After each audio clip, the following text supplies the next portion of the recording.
বিপদে পড়ার আগে, বিপদ আসার আগে অবশ্যই আপনাকে আপনার মোবাইল নাম্বার, আপনার ইমেল অ্যাড্রেস এবং জন্ম তারিখ আপনাকে লুকিয়ে রাখতে হবে।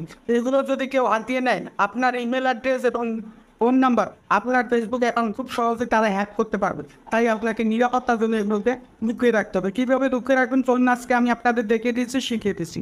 ভিডিও দেখে যদি আপনার ভালো লাগে, উপকার হয়, অবশ্যই আপনার ফেসবুকে টাইমলাইনে শেয়ার করে অন্য বন্ধুদেরকে দেখার সুযোগ করে দেবেন। জন্ম তারিখ, মোবাইল নাম্বার এবং ইমেল অ্যাড্রেস লুকিয়ে রাখার জন্য আপনাকে যেতে হবে ফেসবুকে। ফেসবুকে আসার পর আপনি আপনার প্রোফাইলটা পাবেন বাম দিকে, সেই প্রোফাইলের উপর ট্যাপ করবেন।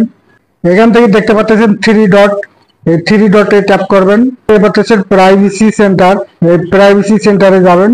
রিভিউ সেটিং, এই রিভিউ সেটিং অপশনটায় যাবেন।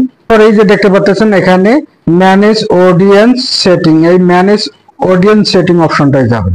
তারপর এখানে দেখতে পাবেন প্রোফাইল ইনফরমেশন, এই প্রোফাইল ইনফরমেশনে যাবেন। আসার পর এখানে দেখতে পাচ্ছেন আমার সবগুলো কিন্তু মি করা আছে, আপনাদেরও এগুলো সবগুলোকে মি করে দিতে হবে।